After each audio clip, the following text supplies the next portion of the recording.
Il ne vous a pas échappé que deux personnalités du panafricanisme du XXIe siècle font l'objet d'une attention soutenue et accrue des médias occidentaux. Ces personnes sont Nathalie Yamb, la surnommée Dame de Sochi, et Kémy Séba, le président de l'ONG Urgence panafricaniste. Kémy Séba est donc mon invité toute cette semaine sur l'Afrique d'une seule voix. Je l'ai interviewé tout récemment sur la chaîne panafricaine Vox Africa où je présente Écho de Paris en compagnie de Patrice Ziancé et Nico Fendi. Alors, écoutez attentivement cette interview. Toute cette semaine, nous allons découvrir cet homme qui est jugé par certains médias occidentaux et certaines figures du monde occidental comme un nazi noir. Qui est vraiment Kémy Séba? Vous le découvrirez toute cette semaine.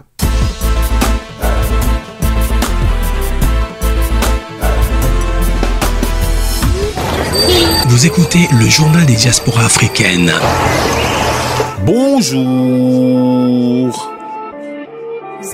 Zoom on the beat. Bienvenue, installez-vous, on a des nouvelles pour vous. Il y a des bonnes, il y a des mauvaises, mais il y a des nouvelles pour vous. Bienvenue, installez-vous, on a des nouvelles pour vous. Il y a des bonnes, il y a des mauvaises, mais il y a des nouvelles pour vous. Vous écoutez le journal des diasporas africaines. Bonjour à tous, Eugénie Dieki, je suis la gardienne du temple et dans cette émission, le journal des diasporas africaines, j'apprends à toutes les personnes qui veulent s'installer en Occident, mais pas seulement s'installer en Occident, je leur apprends à conquérir l'Occident, à avoir le mental, à avoir les clés pour évoluer, grandir, comme Kémy Séba et bien d'autres personnes, dans ce monde qui est très souvent hostile à notre endroit. Vous écoutez l'Afrique d'une seule voix. Alors Kémy Séba, est-ce que tu es arrogant? Est-ce que tu es fier? Est-ce que tu es agressif? Est-ce que tu es sauvage? Et n'ayons pas peur des mots. Est-ce que tu conçois qu'on te prenne pour le nazi noir, un nazi noir? L'apparition des réseaux sociaux a permis qu'il y ait une communication directe entre moi et le public. Et le public a pu voir qu'au-delà de la caricature médiatique où on me présente comme un terroriste ou un nazi noir ou un extrémiste noir, j'étais quelqu'un qui avait le sens de l'humour, quelqu'un qui avait aussi, je pense, une très grande empathie, parce qu'on ne peut pas mener ce travail politique si on n'a pas de l'empathie. Et aussi, qu'ils ont pu comprendre qu'il y avait une colonne vertébrale sur le terrain politique et idéologique. Et puis aussi un certain ego, mais c'est juste... Je vais te répondre dessus. Oui, juste, c'est pas pour remettre bien le sûr, feu. bien sûr. On va parler d'Emmanuel Macron, qu'on considère, qu'on appelle le Jupiter, c'est un Jupiter hautain, et on peut dire que toi, alors je vais citer un dieu chez les Yoruba, qui s'appelle Olorun hautain aussi, donc vous valez quand même, écoute, en termes de... Je vais reprendre Mohamed Ali qui dit que il ne faut pas confondre l'arrogance que l'on expose vis-à-vis du système qui nous opprime avec la volonté de propager le sentiment de fierté vis-à-vis de nos populations. Le côté, entre guillemets, fier, menton pointé vers le ciel que je montre dans les médias, c'est pas quelque chose qui est adressé à ma communauté. Je montre à ceux qui sont nos adversaires que l'homme noir et la femme noire ne baisseront plus la tête. Mais en ayant le menton pointé vers le ciel que je tiens de ma mère, parce que ma mère est très insolente, très fière d'elle, etc. Et je lui passe un grand bonjour, elle sourira si elle voit l'émission. C'est une volonté aussi de pousser les nôtres à lever le menton. Mais ce n'est pas une arrogance qui est tournée vers les miens. Tous ceux qui nous voient dans la rue, qui m'arrêtent dans la rue constamment, régulièrement, dans différents endroits, savent que je suis quelqu'un de très proche des miens. Très humain, finalement. J'essaye. Mais l'arrogance vis-à-vis du système, j'ai un proverbe qui dit que humble avec les vertueux, insolent avec ceux qui le méritent. Je pense que ça me caractérise bien. Alors, il piaffe d'impatience de te poser des questions. Qui commence? Nico? Écoute, moi je veux bien me lancer. Kémy, déjà, merci pour les retrouvailles, quelque sorte. Écoute, moi c'est plutôt dans le cadre du panafricanisme aujourd'hui. On voit qu'on est face à un système occidental qui est en perte de vitesse. On le voit par rapport au conflit en Ukraine actuellement. On voit aussi les États-Unis avec la France qui essaient de se replacer en Afrique et qui ont toutes les peines du monde en fin de compte. Là, prochainement, on voit le secrétaire, je crois que c'est le secrétaire d'État à la Défense, Blinken, qui va faire une tournée en Afrique, en Éthiopie, alors que déjà sur le terrain politique, ils sont en difficulté, les États-Unis là-bas. Ensuite, il va aller au Niger. Donc là, on a vu récemment Mohamed Bazoum qui a essayé en sourdine de faire un rapprochement avec le Mali. Peut-être c'est pour se faire tirer les oreilles, je ne sais pas. Est-ce que finalement, ton combat, le combat que tu mènes, le message que tu portes auprès de la jeunesse africaine, aujourd'hui fait écho?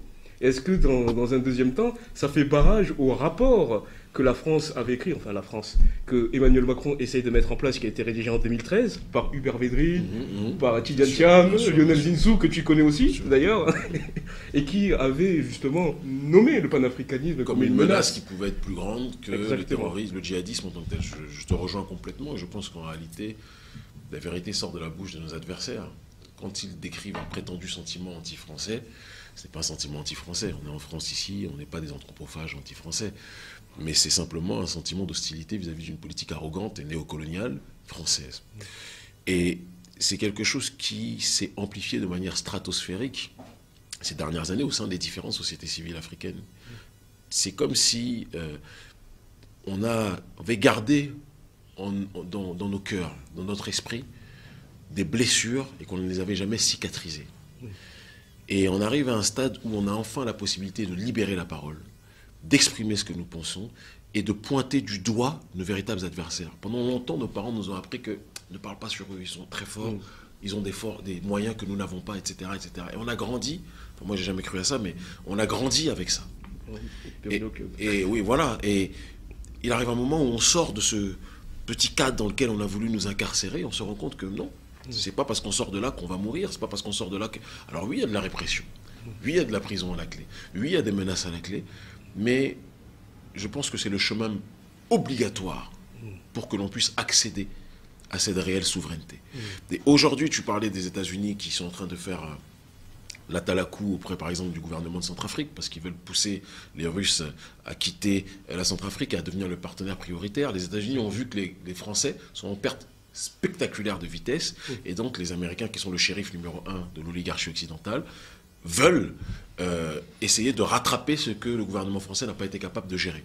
Mais on est dans une dimension, quand je parle de la guerre des mondes dans mon livre, je parle de l'opposition entre le modernisme et le traditionnalisme. En réalité, on parle de l'Occident contre les peuples enracinés.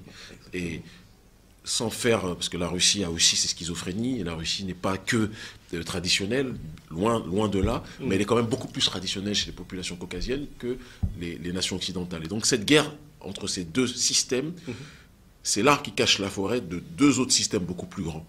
Les peuples enracinés contre les peuples qui sont noyés dans le néolibéralisme sociétal et économique.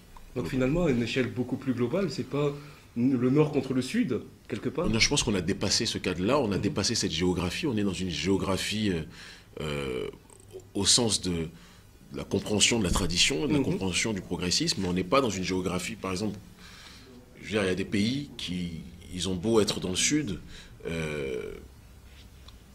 ou alors dans une certaine partie du monde, je prends l'Australie, par exemple, l'Australie c'est l'Occident, quoi qu'on en dise, et qui est noyé, qui a été colonisé justement par ces populations occidentales-là.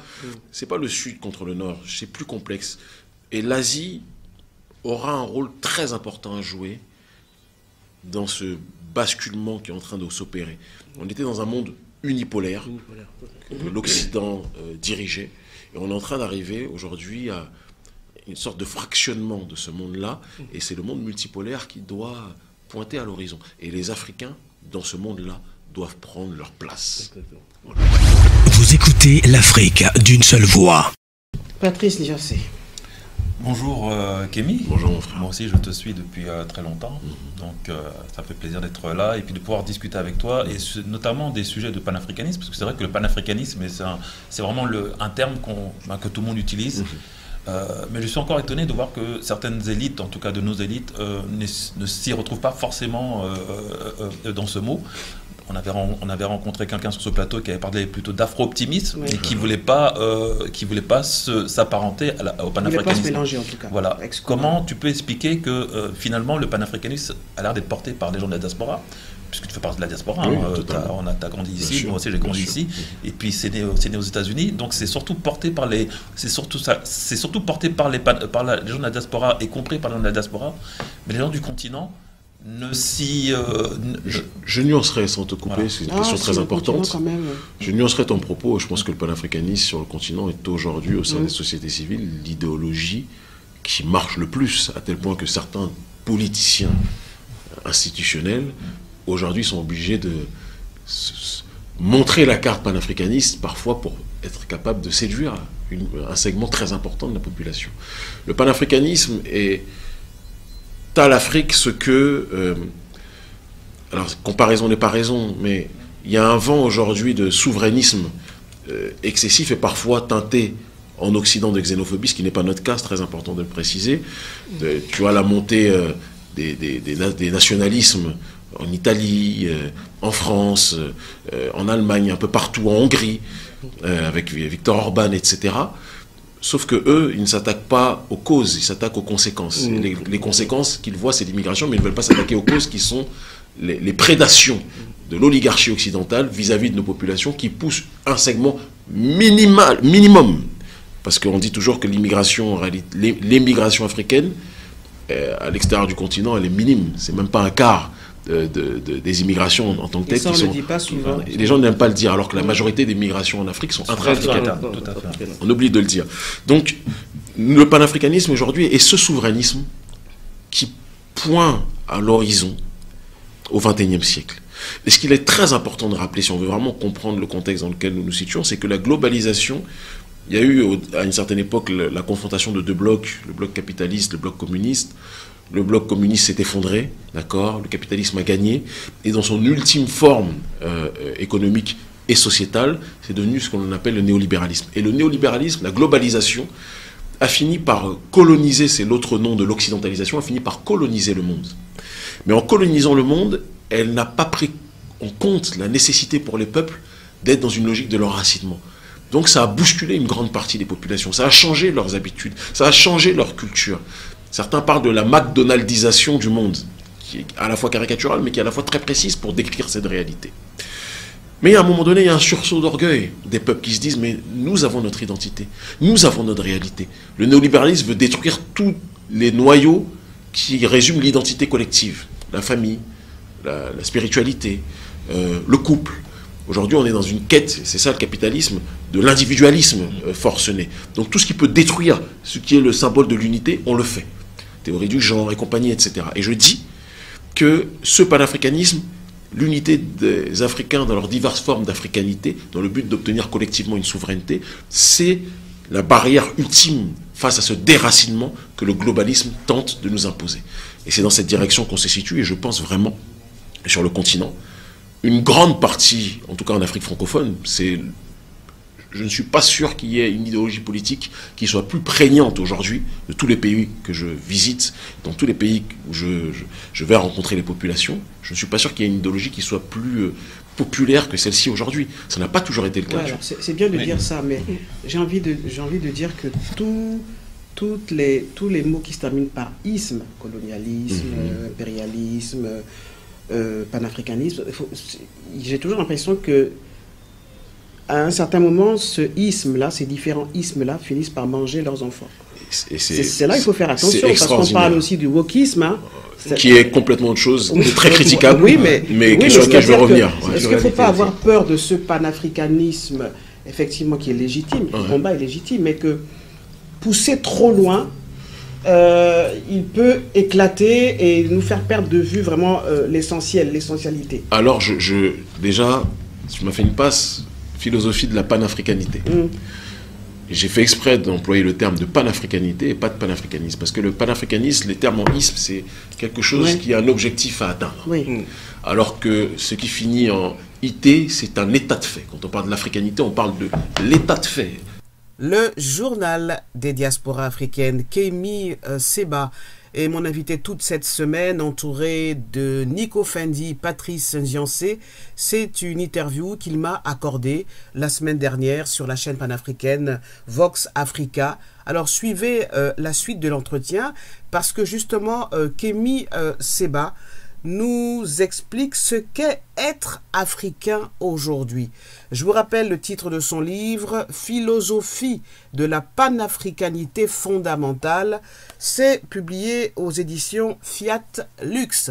Kémy Séba, c'est quoi être africain aujourd'hui? Quand on parle de panafricanité, quels sont les diverses, c'est l'état de fait des diverses formes d'africanité.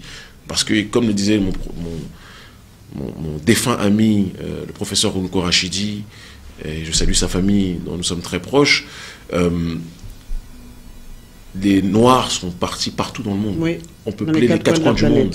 J'en parle, je fais une petite description de ces différentes formes de populations afro-diasporiques en réalité qui sont installées en Mélanésie, qui sont installées en Océanie, qui sont installées en Amérique du Sud. Quand Ivan Van Sertima parlait de nous étions là du fait que nous étions là avant Christophe Colomb, ce sont des éléments factuels. Quand Runko parle des Dravidiens et il parle de l'histoire du peuple noir, où on parle même de ce qu'ils appellent les négritos de manière impropre, les colons espagnols, on parle des pygmées noirs d'Asie, qui sont les populations originelles de ces régions. Donc nous sommes partout.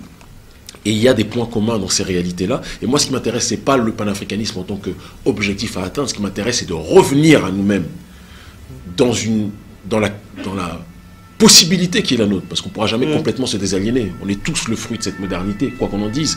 Mais entamer ce processus de désaliénation, être capable de revenir à nous-mêmes sur le terrain de l'identité, sur le terrain de la culture, d'accord, comprendre métaphysiquement la place de notre population, ce que signifie aussi l'Occident, parce que l'Occident a un sens. D'accord? Ça ne veut pas dire que tous les Occidentaux sont mauvais et que tous les peuples traditionnels sont bons. C'est évidemment faux. Je parle dans mon livre du fait que je me sens plus proche d'un René Guénon, métaphysicien blanc, que d'un Alassane Ouattara. Alors évidemment, ça peut vous choquer, en tant qu'Africain, en tant qu'homme noir, que Kémy Séba soit plus proche d'un occidental que du président ivoirien Alassane Dramane Ouattara. Mais il va plus loin en fait. Je lui ai posé la question de savoir comment il analysait les différents courants de panafricanisme qui se sont découlés ces derniers siècles. Alors, j'ai cité le cas de deux grands leaders noirs américains qui ont influé leur époque et qui continuent à influer notre époque aujourd'hui, Martin Luther King et Malcolm X. Évidemment, aujourd'hui, il y a d'autres panafricanistes, Hamzat Boukari, Kako Nebukpo et Claudiciard. La conscience noire, c'est comme un hôpital. Et dans un hôpital, il y a plusieurs services. Il y a les urgentistes. Nous, notre ONG, c'est Urgence Panafricaine. Et il y a des gens qui sont beaucoup plus dans par exemple la psychiatrie. Il va y avoir des gens qui sont dans la cancérologie, qui est une médecine qui se soigne qui se gère de manière beaucoup plus lente. La pneumologie, etc., l'allergologie. Et je crois qu'il faut de tout pour que l'on puisse avancer dans une direction, dès lors qu'il y a une concertation entre les différents cours. Alors justement, est-ce qu'elle existe, cette concertation? Écoute, moi je fais en sorte, au sein de notre génération, qu'elle puisse exister le plus possible. J'ai un média, je paye un certain nombre d'employés, qui s'appelle Afrique Résurrection. Tout à fait.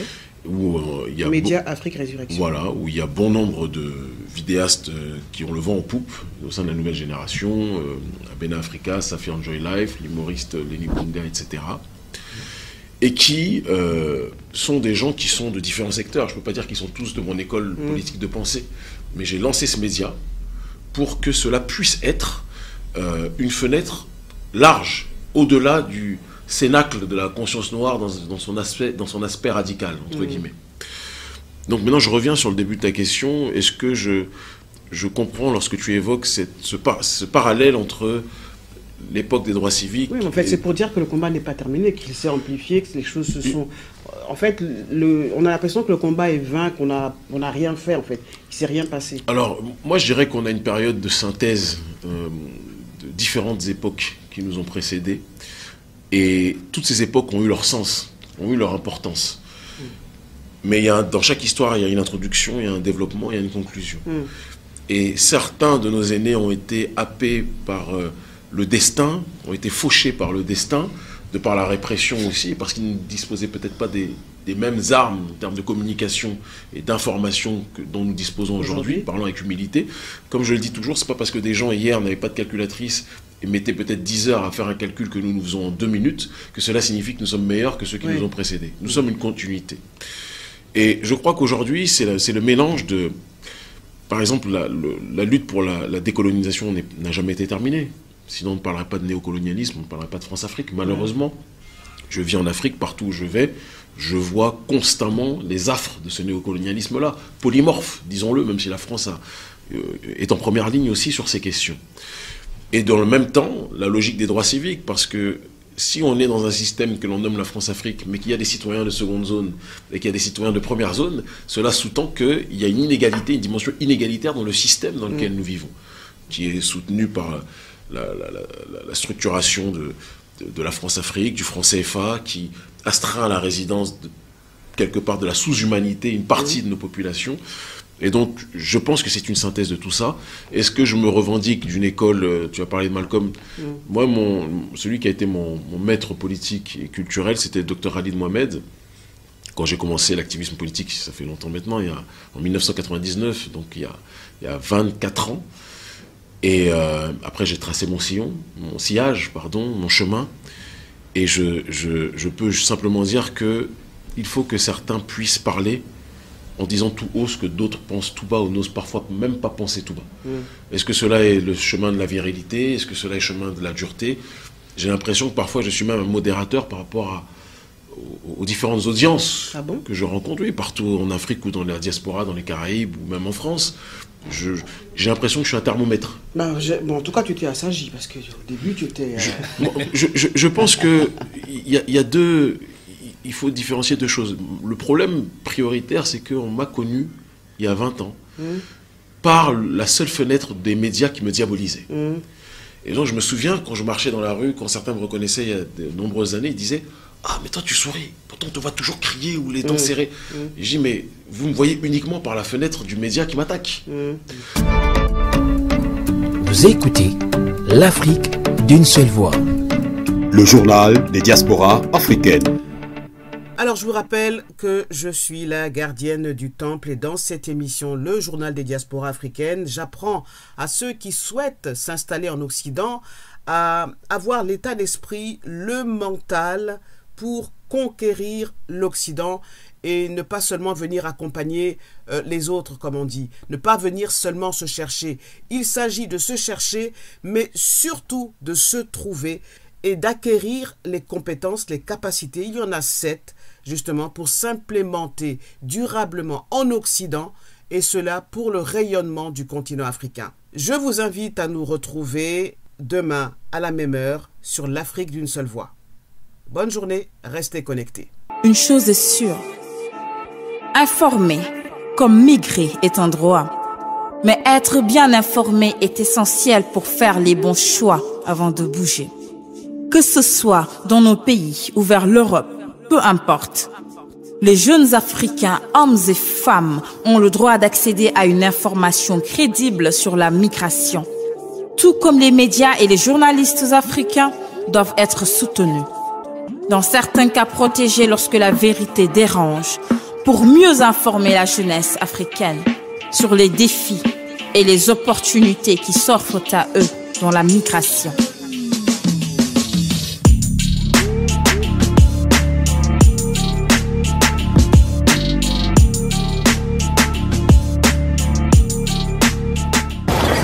Vous écoutez le journal des diasporas africaines.